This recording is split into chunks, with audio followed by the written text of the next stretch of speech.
off, and welcome to Sure Things. Well, the weather is sunny outside and people are out and about with the warm weather and the sunshine, looking forward to doing some things outside. Today's guest works for the Connecticut Forest and Park Association. She's the trail director. Today I'd like to welcome Clare Cain. Hi, Clare. Hi, Mary. How are you? Good, good. Thank you so much for joining us. Of course. And it is a beautiful day out there. It really is. So this will be so relevant right now as people are not only getting out from some of the cloudy skies, but getting out of the pandemic. That's right. Absolutely. Yeah. I mean, everything closed during the pandemic, and if there was ever a silver lining, it's that the trails, the open spaces, the places people could go and explore outside stayed open and generally accessible to everyone. So we saw a huge increase in activity on the Blue Blaze hiking trail system because it was just a place people could go outside and feel relatively safe and still, get out of the house and get some breathing room. Right. So tell us a little about your background. Sure. So I've been with Connecticut Forest and Park Association for about 11 years. Mm-hmm. Prior to that, I worked for another trails organization, but I really got started working for conservation corps. Mm-hmm. Where young people can work in conservation-related work, specifically like trail building, which is what I got into out west, working in Montana and Maine, doing that sort of work. And I had always had a passion for hiking and backpacking. I had thru-hiked the Appalachian Trail, so I had a real deep connection with being out and living in the woods and being on trails. But I've been really fortunate to have made a career out of it, and so I've been able to do this great work on trails for quite a while now. So you took your passion. Was that something you had to go to school for? Actually, I actually have a degree in English literature and creative writing. So this is truly a passion. Yes, that's right. That's right. So you took that passion. Is that where you're from, out west? No, I actually grew up in the Washington, D.C. area, okay. Which might sound a little funny for kind of making my way into the trails world, but actually growing up there, they have an incredible network of urban trails that I grew up playing on as a kid. Yeah. And the Rock Creek Trail system is extensive and a beautiful green corridor in a very urbanized area. So as kids, we were just drawn to it. And so I kind of grew up on trails. And then I learned as I got older, kind of more of the backcountry trails that I've come to love. When you talked about young people getting involved in the conservation of trails, for instance, for me, I brought to mind the Boy Scouts and things like that. But are there organizations that young people or even retired people could join to be part of that movement? Sure, absolutely. So, of course, there's the Connecticut Forest and Park Association. Yeah. We have a huge volunteer program. We're always looking for folks to join us, to help us in trail work. But, joining a local land trust or conservation commission is a way to give back and get involved. A lot of those organizations maintain their own trails or open space, so a way to be outside. Many of them, I'm sure, would welcome having younger folks involved. But the Boy Scouts and Girl Scouts are groups that we work with quite a bit. And there are other organizations as well. Conservation corps are something that are in most states now. And actually, we run a summer trail crew program out of our organization, and it's a way to kind of foster that conservation ethic with young people, get them involved, learn some hands-on skills, and spend some time working outside. So that's a program that parents could sign children up for, young people up for? So our program is more for college-age students, but there are certainly other programs out there that are more focused on younger folks. Good. Yeah. So you're the trail director. So what does that mean? What do you do? So people ask me this a lot. Have I hiked all the trails? And I haven't hiked all the trails, but it means that, I manage so we have a very extensive field program. We have 825 miles of trails around the state of Connecticut. Wow. We have hundreds of volunteers who participate in the stewardship of our trail system. We work with an incredible array of landowners who host the trail on their property. Our trails are not just all on conserved land. We have a lot of private landowners who willingly allow the trails to cross their property. So we work with a lot of those partners. A lot of my work is kind of acting as this resource hub between our volunteers and our partners. And then, there's Trails Day, which is our largest event that we coordinate around the state. Yep. The intent is to get people outside on the trails.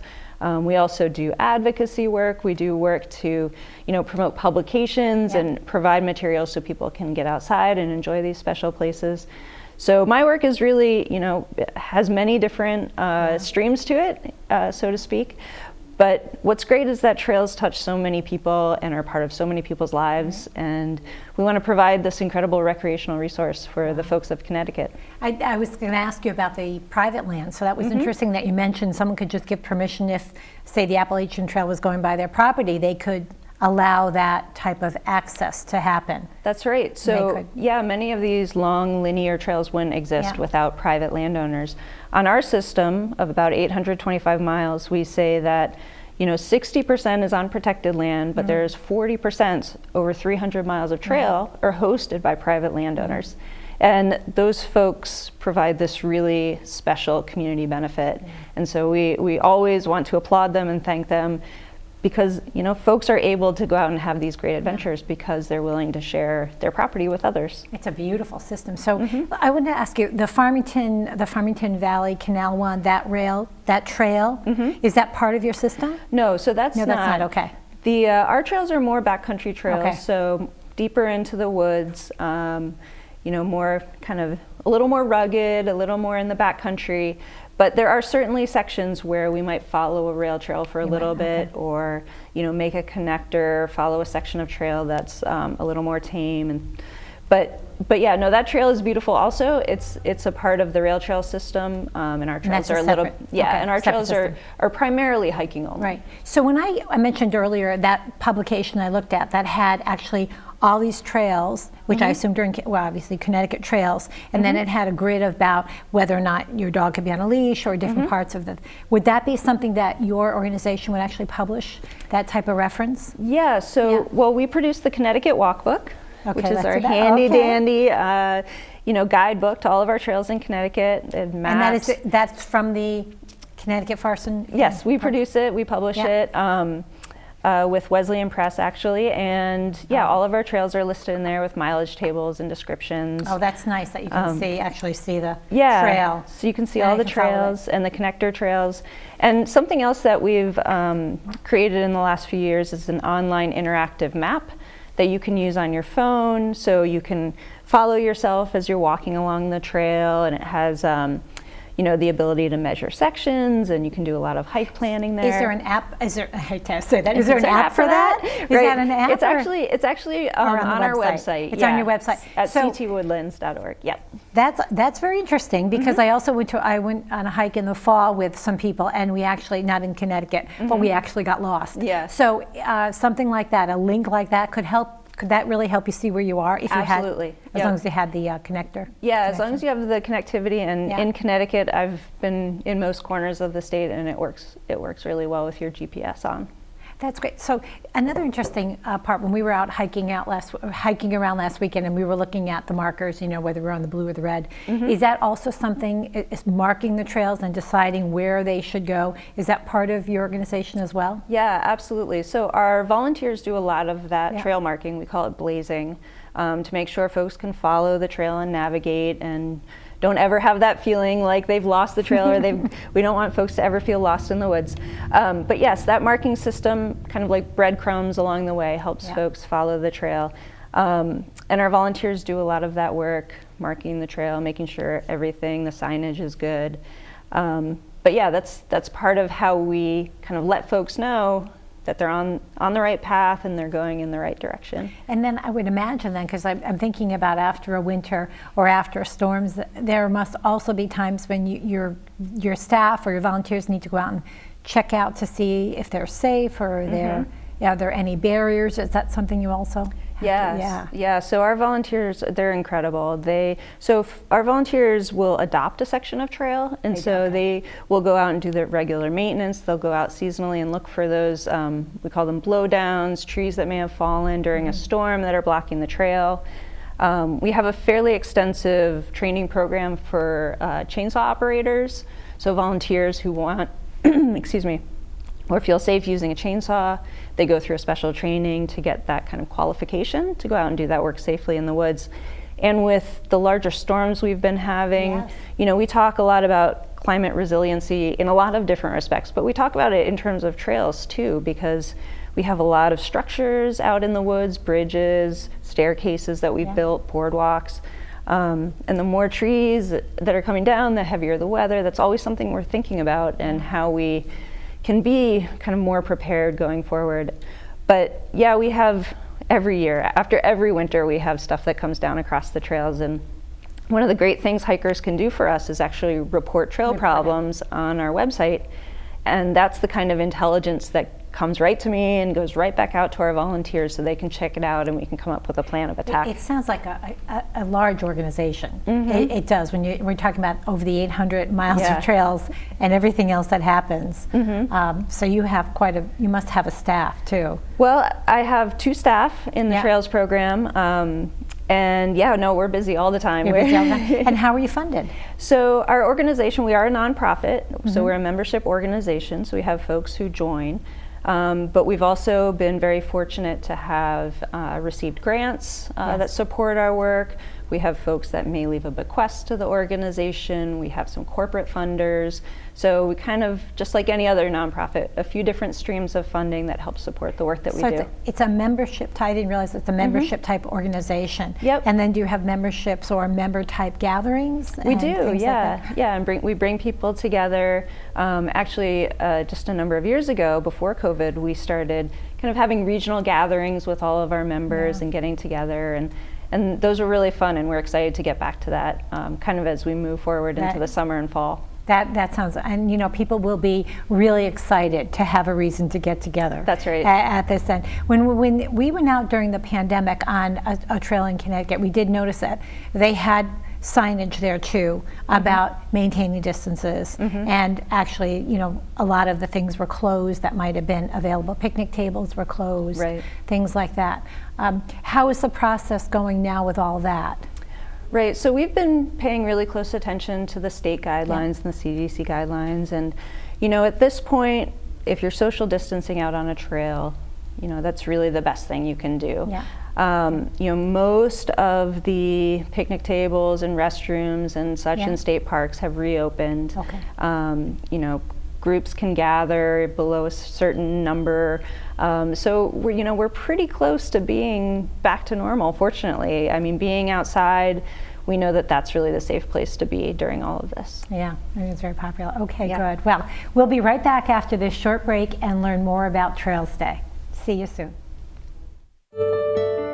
After a long sheltered winter, we could all use some time outdoors to enjoy our amazing Connecticut trails.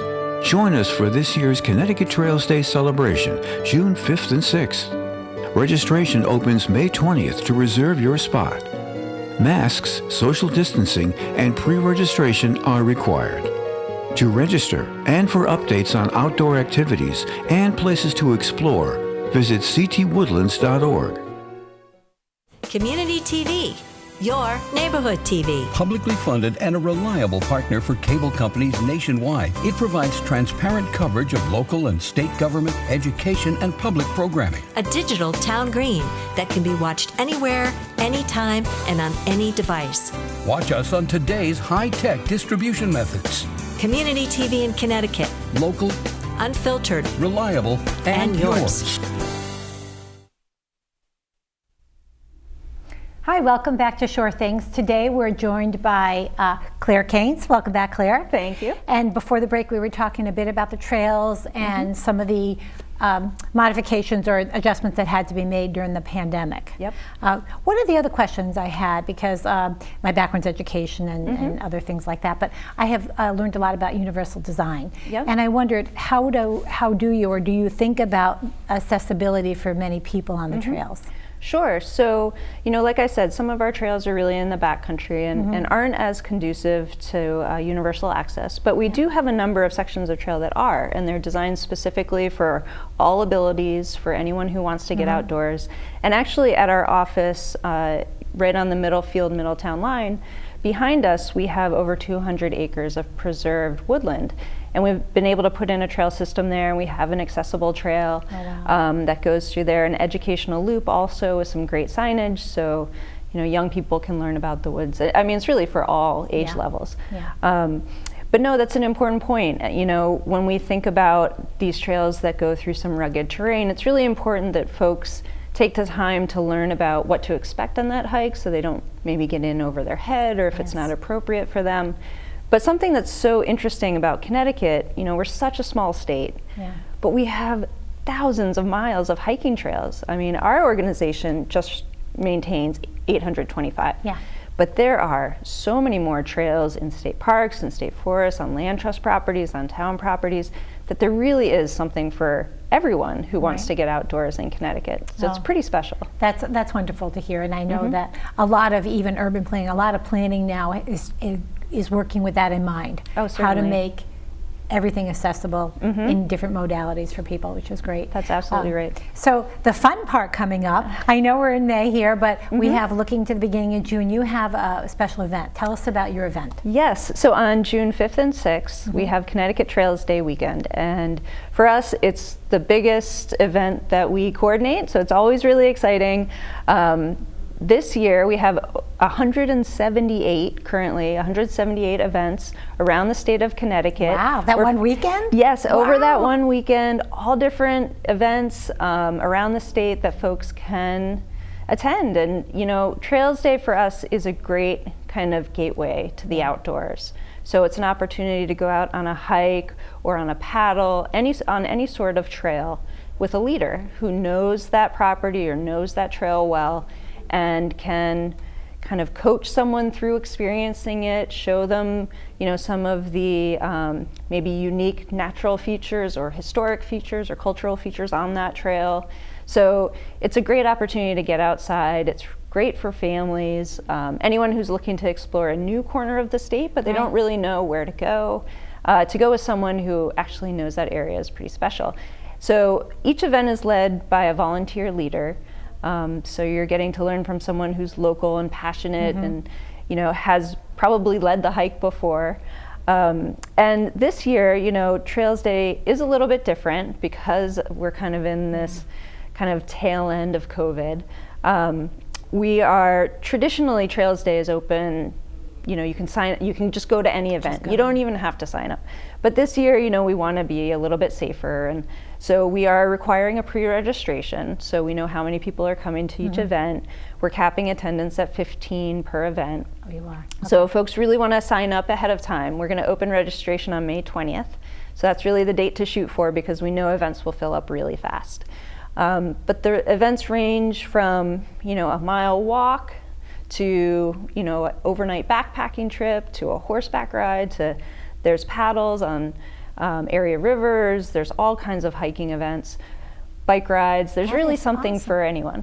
Are those things available? I mean, this weekend sounds amazing, and I agree with you. To be able to explore with somebody who has been there and can guide you through is amazing. Yep. But you talked about the paddling, which I didn't even know. Are you saying that that's part of the system, that people would take out a kayak or a paddle on? Within the system? So if they sign up, we have on our website an online directory, and all of these events aren't on Blue Blaze hiking trails. These events are, across the state on any kind of trail. So it's a little bit bigger than just CFPA. We work with many partners.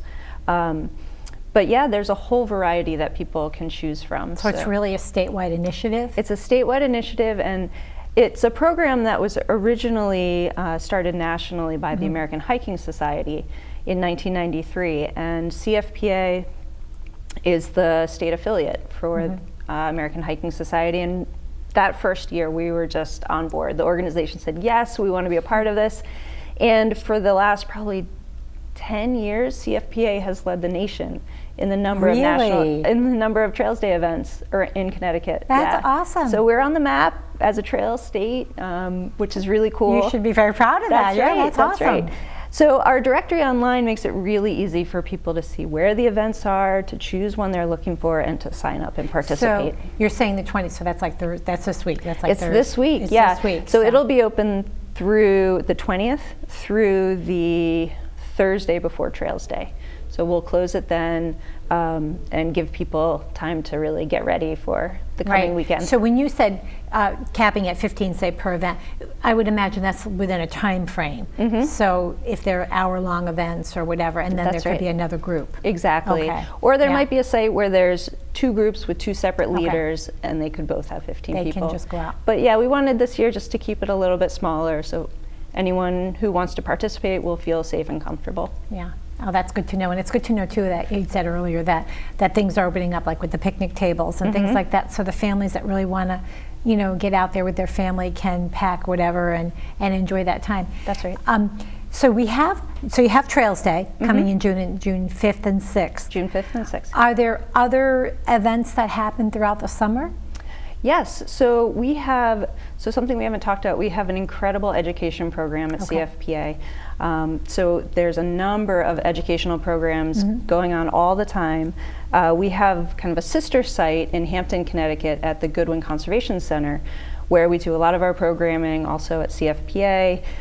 So a lot of that educational programming has been online and webinars in the last few months, but we are transitioning back to doing stuff outside. So all of that stuff is listed on our website. There's lots of great opportunities to get outside and learn more about the natural world. So that would just be, those would be informational type, learn about this area or this type of resource. Yeah, so there are hikes, there are events for kids. It's kind of the whole gamut.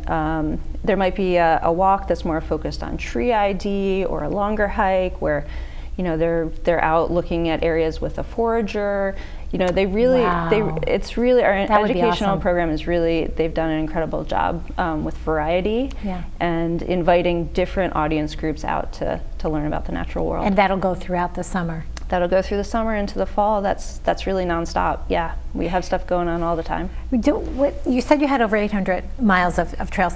Do you accumulate others? Do your families or people say to you, hey, here's an area, would you think of this? How does that work when you add on to? Yeah, our first focus is on the trails that we have. So there might be a longer trail that maybe was broken for some reason. Maybe a property owner closed it, or there's a long road walk, or historically maybe there was a development, something happened and the trail might be splintered. So those are kind of our first focus, trying to relocate that trail, reconnect it, and getting the landowners lined up to do that. So that's kind of our first focus. The second, we do have folks who reach out and say, hey, we want our trail to be a part of your system. What does that mean? And so we have kind of a review process that we go through just to make sure if another trail comes into our system, we have the resources to maintain it and to kind of bring it on and make it part of the system. So so the Blue Blaze Hiking Trail system is, as I said, it's not comprehensive of all the trails in the state. There's a lot more out there. And there's actually a new program I'll mention called CT Trail Finder that's coming on board probably in the next month that we'll be launching. And that's a resource, an online resource, where they're hoping to put all the trails in Connecticut into one place. And CFPA is a big proponent of this program. It's being spearheaded by UConn and the Trail Census, and they're doing a lot of that great work. So stay tuned for Trail Finder. It's always good to have the stay tuned part. That's right. We're on the shoreline. We cover about 9 towns on the shoreline here. What are some of the hot trails that people love down this way? So the Cockaponset Trail, which goes through the Cockaponset State Forest, kind of Deep River, Chester area, is a beautiful trail. It's very rugged. It goes up past the Pataconk Reservoir, so it's very pretty. There's a lot of old CCC structures, Civilian Conservation Corps structures through there that folks would see along the way. And there's some nice loops off of that trail. So that's one I would highly recommend. It's just a great, it's a fairly long trail, but you can do smaller sections. Another great trail is, down in Guilford, we have the beginning of the New England Trail, which is our National Scenic Trail that CFPA maintains in Connecticut. So that's a 215-mile trail that stretches from Long Island Sound in Connecticut all the way up to Mount Monadnock in New Hampshire. So it's 215 miles. And the section in Guilford is called the Monunketuk section. And it's just beautiful. It passes through some really pretty areas managed by the Guilford Land Trust. That's great. So there's a lot. I can think of the Chatfield Trail in Killingworth. Basically, if you start just south of Chatfield Hollow State Park, again, it's maybe a 6.5 mile trail. Okay. Good one. And that's also very rugged and has some really cool features and Wow. nice streams. So there's a lot of good options. There's right a lot, around and here. there's a lot, of course, that I'm not aware of, and I'm sure it's interesting for other people to hear as well. Yeah. If I assume that your publication, it has a comprehensive list of those. Then. It does, yep. It does, okay. But also, you know, the online interactive online, map right. is, you know, that's accessible to everyone. I mean, we love the book, but it yeah. does cost some money. Yeah. So we wanted, Online. Yeah, it's the good. online is free. It's available to everyone. You can get a lot of information there. And we also, you can check this out of your local library. It's also in the Oh, that's a local good library. point too. Excellent, excellent. Well, Claire, I want to thank you. I know I'll have my hiking boots on to get out there because I can't wait to see. We can't wait to have you up. I know, that'd be great. Okay, great. Well, thank you so much for joining us. Thank you for having me. Thank you for viewing, and until next time, take care.